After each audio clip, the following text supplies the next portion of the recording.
Thank you, Maria, and thank you, Michael and Victor, for organizing this conference. And it's the fun thing about going on the second day is, like all the ideas accumulate. And then, yeah, I'm really interested in like thinking about this project on John Cage in Japan in relation to what Brian was just talking about. And also like talking about ethnomusicology and musicology, I think the way that ethnomusicologists often diss musicology is like to say, oh, it's just about like dead white people. And this theme of dead people has come up a number of times. And this project too, it has taken on a new resonance for me since the passing of Ichiyanagi last fall, who's like everywhere in this project. So I just want to like recognize our dead and thank everyone here for making space for our dead, as Michael put it yesterday. Okay, so lore has it that the 1962 trip to Japan by John Cage with David Tudor shocked the Japanese musical avant-garde into action, marking the beginning of the era when the Japanese avant-garde entered the international scene. Hosted by the Sogitsu Art Center and other places, Cage and Tudor embarked on a 6-week tour of Japan in late 1962. They were accompanied by a group of Japanese musicians that included Yoko Ono, Ichiya Nagitoshi, Takahashi Yuji, and Mayuzumi Toshiro. The impact of this visit is now recalled alongside the phrase John Cage shock. The John Cage shock has set the stage for discourse about the 1960s Japanese avant-garde ever since. In just 3 words, the term John Cage shock, coined by the critic Yoshida Hidekazu on the occasion of Cage's 1962 visit, encapsulates general assumptions about the relationship between Cage and the Japanese avant-garde with striking efficiency. The phrase John Cage shock centers the name of an individual, masculine composer as the harbinger of change and shock. Shock highlights the enduring quality associated with the avant-garde since Walter Benjamin's writings on the French fin de siècle poet Baudelaire. In the transnational context of the American artist visiting Japan, the phrase suggests that the Japanese avant-garde, supposedly still in a formative stage looking westward, were the recipients of this shock. But sitting in his Chinatown loft in New York in 2012, the artist Yasunao Tone declared the whole notion of John Cage shock is a fiction. He explained, Cage's music and ideas weren't such a shock. Japanese people accepted them with relative ease. After all, Cage himself said that Japan was the first country to recognize and understand what he was doing, end quote. So in today's talk, I situate the avant-garde in Japan in relation to a transnational avant-garde while problematizing the John Cage shock. Even if it is a fiction, as Tone contends, the idea of the John Cage shock and the endurance of its story reveal some underlying issues about narratives of the avant-garde. I will first discuss the implications of the phrase John Cage shock, followed by a consideration of the issue of reciprocity, drawing attention to what Cage gained through his interactions with Japanese musicians. A brief discussion of how Japanese responses to Cage were hardly uniform follows. Then, countering assumptions about the belatedness of the Japanese avant-garde, I offer some examples of Japanese contemporaneity and even precedents in relation to experimental practices in Europe and North America. But while this chronology is significant, I am most interested in rethinking the terms of an avant-garde from the vantage point of 1960s Japan. To this end, I argue that the elements perhaps understood as inappropriate or illegitimate in hegemonic Euro-American frameworks of the avant-garde, in fact, constitute the very terms of a transnational avant-garde rooted in the social and cultural conditions of 1960s Japan. The issue here is not so simple as American hegemony or the idea that Cage's presence enlightened Japanese artists who were in the dark before Cage's arrival. The fact that the widely circulating phrase comes from Yoshida, a Japanese critic, offers a sense of the complexity of how hegemonic narratives come to be accepted by those who are supposedly being dominated as well. And so, as I said, the circulation of the term continues today. And can you show the next slide, please? Now expanding into the international market, one prominent recent example is this 3-volume album series called John Cage Shock, which was released by the Japanese label Omega Point over the last 10 or so years. Yet at the time of Cage's visit, his music and ideas were regarded with both ridicule and enthusiasm in Japan. In fact, Yoshida himself, the critic who coined the term, was somewhat skeptical of Cage even as he coined the term. Yoshida was profoundly moved by Cage's thoughts about music, sound, and indeterminacy. However, by his own admission, he found little to be inspired by the resulting music he had encountered. And this is like a classic Cage problem, but that's another conversation. The narrative of the John Cage Shock furthermore overlooks the possibility of reciprocity, where Cage too found new approaches to his compositional practice in Japan. The influence, misunderstandings, and creative reinterpretations, moreover, flowed from Japan to Cage as well. Cage famously encountered Zen both in the United States through Suzuki Daisetsu, a Buddhist monk with an international career, as well as figures in the transnational avant-garde through conversations with artists like Yoko Ono. Before establishing herself as a foremost artist of the Japanese avant-garde, for example, Ono had met Cage when she was a composition student at Sarah Lawrence College. She was well-versed in Zen and Sartre, as well as Marx and Hegel, as the first female philosophy student at Gakushuin University in Japan.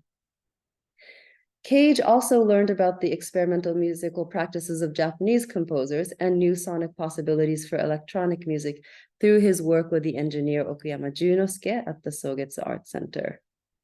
A lecture following Cage's trip to Japan reveals the influence by contemporary Japanese musicians. Titled Japanese Contemporary Music, Cage's lecture mentions figures including Mayuzumi, Takemitsu, Tone, and many others, including Okuyama. In one striking passage from the lecture, Cage states, quote, "In the experimental group in Tokyo, there is a composer by the name of Tone. I was delighted to discover that a composition which I have not yet written is in the area in which he is working, namely to discover some way to use maps of the Earth's surface in order to yield directions for the performance of music. I have in my atlas Eclipticalis made music from the maps of the stars, and my intention now is to make it from maps of the Earth. And Tone is already doing this. A most extraordinary music that some people might not call music at all, consisting of wide spaces of silence with only a few, and to many ears, very unsatisfactory sounds dropped into these spaces of silence." And he has a piece where he actually drops things to make sound. This passage by Cage is worth noting because it presents an almost uneasy voice of an established composer acknowledging an instance of something new that has been done by a young Japanese composer before Cage himself had gotten around to do it.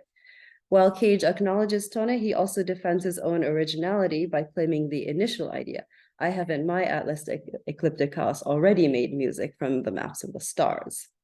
Cage's words minimize the originality of Tone's experiment.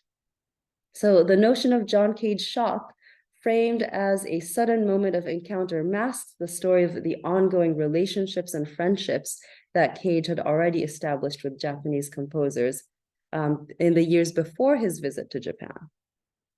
In reality, it seems far more reasonable in this case to assert that Cage was heavily influenced by the Japanese thinkers and artists that he encountered in New York and Japan. Okay, so if Cage had his personal investments in Japan, Japanese composers also formed differing personal relationships with the idea of Cage as a figure. So I'm going to offer two examples. One draws on Ichiyanagi's meeting with Cage, and the second on a graphic notation piece called Tadpole's Music by Mayuzumi Toshiro. Could you put the next slide on, please? In 1958, composer Ichiyanagi Toshi introduced himself to John Cage at the Village Vanguard in New York City. They were both there, which is a jazz club. They were both there for David Tudor's recital. At the time, Ichiyanagi was an international student attending the Juilliard School. Taking an interest in the artist from Japan, Cage invited Ichiyanagi to meet with him the next day, or perhaps the day after, according to Ichiyanagi's recollection. Excited, Ichiyanagi wanted to write in the style of Cage, but there was a problem. Ichiyanagi's knowledge of Cage's actual music was limited. Ichiyanagi had learned about Cage's music through hearsay, and he had also heard some of Cage's music in New York. But at that point, he had never seen a Cage score. So he did what an enterprising musician and college student might do before an important deadline. Overnight, he wrote a piece guided by what he imagined to be in the style of Cage. The resulting music was Music for Piano No. 1. And this is like a graphic, partly graphic notation and partly standard notation piece. But is this an imitation? What does it mean to call this an act of imitation?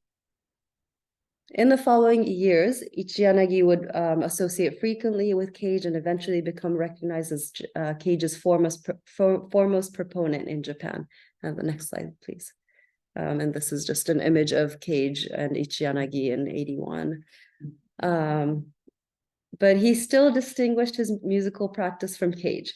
For example, whereas Cage sought to erase the egos of both composer and performer through his indeterminate works and chance operations, Ichiyanagi saw an opportunity in techniques such as graphic notation and indeterminacy to shift musical agency to the performer, as well as draw attention to the material spaces and physical process of performance.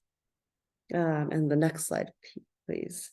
So now about tadpoles. Mayuzumi Toshiro, another composer who became acquainted with Cage in New York around the same time as Ichiyanagi, took a different course. A curious piece by Mayuzumi called Tadpole's Music presents a challenge to the assumption that Japanese composers were merely interested in imitating and being included in an international avant-garde. Tadpole's music consisted of a small fish tank containing live tadpoles placed over a sheet of blank staff paper. In colloquially used Japanese, the word for tadpoles, otamajakshi, draws on the imagery of tadpoles to refer to notes based on physical resemblance. In alignment with Cage's interests in graphic notation, Mayuzumi's tadpoles also dissolves the fixity and rationality of the old notation by using live tadpoles in water. The result is a piece that depends on indeterminate timings that in turn depend on the movement of tadpoles. And then the next slide, please. Yet the instructions for tadpoles' music, which are placed next to the fish tank, seem to parody both Cajun chance operations and his Zen koan-inspired forms of communication. In the first half of the instructions, Mayuzumi instructs the player to select sounds based on the location of tadpoles in relation to the lines. Makes sense. Yet, the instructions also indicate that the performance should happen 0 times with, quote, no performances, which is also to say infinity, until the tadpoles become frogs and leave the tank, determining only the intended sound for the duration of performance, end quote. Doesn't really make sense. There is a possibility that tadpoles is a sheer parody and a nonsense work. But otherwise, what's clear is a sense of Mayuzumi's connection with a Cajun approach, while being neither rigorous nor clear about the motivation behind the invocation of Cajun aesthetics. Most of all, while mimicking Cajun visual and written language, Mayuzumi's piece ultimately forecloses both interpretation and performance for the performer and the audience. So there's an engagement with forms of graphic notation with contemporary international currency, while simultaneously asking questions about its viability. In his writing, Mayuzumi has analyzed Cage's concepts as they manifested musically in sound through techniques such as the prepared piano. Mayuzumi criticized his contemporaries, including the critic Akiyama Kuniharu, for getting lost in Cage's philosophical concepts without paying attention to the actual music of Cage. Meanwhile, Mayuzumi could not follow through on Cage's path of experimentation and chance operations because he deemed such conceptual and process-oriented pieces to be outside the realm of music. If, as Ueno Masaaki argues, Mayuzumi could not think beyond the notion of musical work in his encounter of Cage, his tadpoles may be read as a sign of frustration and refusal of the Cajun paradigm. These two stories of Ichiyanagi at the Vanguard and Mayuzumi's tadpoles music prompted my inquiry that takes seriously the role of a practice imagined in the space of cross-cultural transmissions, as well as mistransmissions, and considers how these deviations from cage and as an American standard might itself be a method or at least a pattern. The next slide, please. Oh, no, that's the slide. Yeah. This is I can't see. Yeah. It's Cage, Tudor, Ono, and Mayuzumi performing together in Japan. Additional examples from the Japanese musical avant-garde demonstrate not only contemporaneity, or in some cases even precedence of experimental musicians in Japan exploring practices that have generally been deemed or assumed to have originated in the United States or Western Europe. And there's a blank slide, but let's skip over that one and go to, yeah, thank you. So these are just a few select examples. 1960, Ichiyanagi composes music for electric metronomes. Ligeti composes a similar piece in 62. Also in 62, Ichiyanagi and Akiyama have a exhibition in which they have like 140 something graphic scores, and they present Ligeti's Pièce Électronique No. 3. That piece gets premiered a year later at the Gaudiamus Music Festival. In 1960, the members of group Ongaku record a live free improvisation that includes acoustic instruments, tape player, pedal organ, everyday objects, and home electronics. As far as they're concerned, no one has ever done this before. Around this time is when free jazz comes out, which is often considered the seminal album that marks the beginning of free improvisation on record. 62, San Francisco Tape Music Center, etc. So I'm showing these to kind of show the concurrence of things and how they demonstrate. They also demonstrate connections with the transnational avant-garde before and beyond cage. And the next blank slide, please. To conclude, while shock was certainly in the air in 1960s Japan, a critical evaluation of the John Cage shock offers a chance to revisit the value of shock altogether and make a case for qualities beyond shock in the Japanese avant-garde. We may still question the legitimacy of Ichiyanagi's music for piano No. 1, but the Japanese context was not limited to breaking from a single canon or historical avant-garde. As the pianist and composer Yuji Takashi explained, we'd heard of Cage and we knew that he composed using the I Ching, but his actual works were nowhere to be found. We knew that he composed, so the only thing we could do was make something that was like it. From this context, I locate an ethos of experimental practice in Japan that thrived despite, or perhaps even because of, the constant fact of the potential for something to go wrong or get lost in the noise in the circuits of transnational movement. In some ways, it is a sensibility and a practice that comes out not of aestheticized absence, like the concept of ma, but rather a lack of access to resources or direction. In Ichiyanagi's case, this condition of proceeding without any clear ideas of plans was formed in the aftermath of World War II. And in an interview, he recounted this, quote, "After the war ended, we returned to Tokyo. School resumed in September, and I sort of started playing the piano again. Luckily, our piano didn't get destroyed, but really everything was burnt down and we had virtually nothing else left. No scores, nor anything else for studying music. So I just played it on my own in whatever way, and that turned my interest to composition. It wasn't like I started it with any clear ideas or plans," end quote. So here I want to make sure that a mention of Japanese loss in World War II is contextualized by noting also the systemic violence of the Japanese colonial empire, as well as in the post-war years, the connections with the American avant-garde and cultural affluence is also linked with US empire in the Cold War years and beyond. So I mentioned this quote not to cast Japan as a victim, but to relate Ichiyanagi's experience of the conditions of the aftermath of the war, which is one that many of his peers also shared. Focusing on the disruptions and noise that complicated the transactions between Cage and the Japanese avant-garde, In this presentation, I have sought to offer another way to understanding processes of expressions such as Ichianagi's freewheeling interpretation and Mayuzumi's ambivalence towards cage, both as generative spaces of creativity, a space shaped by the constraints as well as the sense of imaginative possibility that characterized the 1960s Japanese avant-garde. Both inadvertently and self-consciously, these gaps test the limits of the structures of power in a concept of an avant-garde framed by the notions of shock, originality, and individualism. Thank you.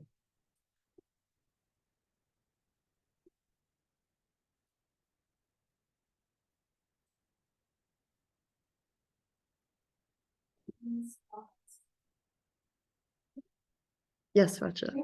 Thank you.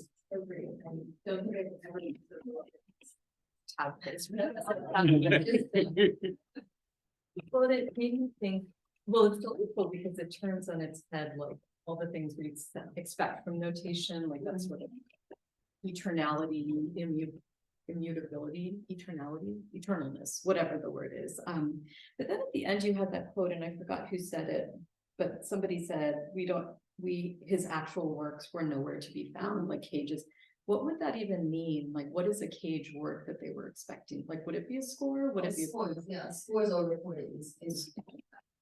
Recordings, like, but in some ways, like, is that his? I just was struck by that phrasing, his actual work. Like, what would actually constitute Cagean work? I think, well, this was a problem not just for Cage, but in general, and I always, when I'm talking to students, it's like, they didn't have YouTube back then. So it wasn't, things were not as accessible as we expect them today. So like even to get a score required like series of correspondence, and not everyone had that network. So I think it's just it's a norm that's if scores, if they were present, they would be shared. But so yeah, when Takashi is saying that we didn't have access,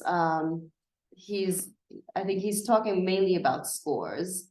And what are you thinking about, like, because Cage's music isn't, the score has a weird role? Right, with the same scores. Yeah. I think Takahashi in that particular context was just talking practically about like not having physical scores to study. Or it was, it was haphazard. Maybe you had the score, but not the recording, or, vice versa. A lot of it was by hearsay, and that was where like critics and journalists played an important role, telling people what these performances were like. So that it's I don't know, it's really interesting to me to think about like how that kind of information shapes a compositional process, as opposed to like having the complete package of like personal access, performances, scores, and recording, to do that kind of study. And I'm trying to argue that this is part of a practice, a widespread practice in general. And then with the issues of scores, and I didn't show Ichianagi's score because it doesn't really help to see a graphic score, or it that and the resulting performance don't have a correlation. So it's like I can't play you a recording, be like, see, this is like a bad imitation of Cage, because it depends on how the performer interprets it. So that's another issue. I should think this was really great, especially after Very interesting to think about it.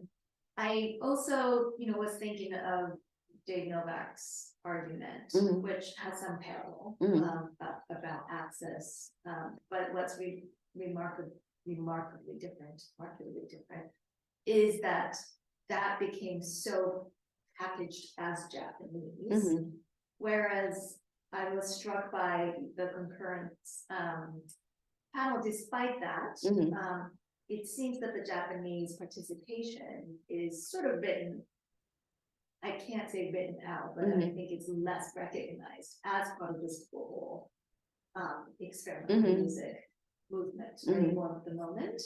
So I wonder if you could kind of speak to to that. Yeah, I think there's some practical issues of like language and access to the materials. It's just like, to talk about ease of doing scholarship on Japan.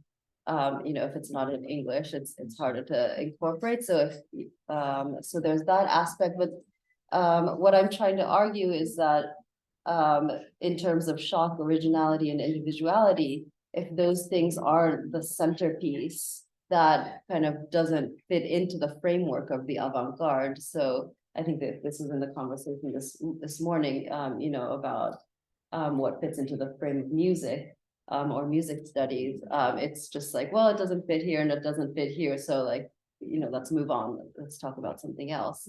So I think that's an issue unless, if we want to move on from simply just including in the canon or including into existing frameworks, we need to shift how we're talking about what counts as an avant-garde practice in the first place.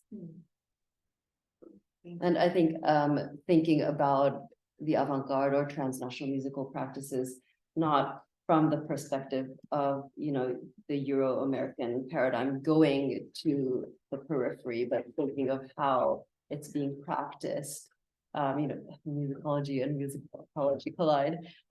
In these other locales, we can kind of start to develop a different alternative theory. Yeah.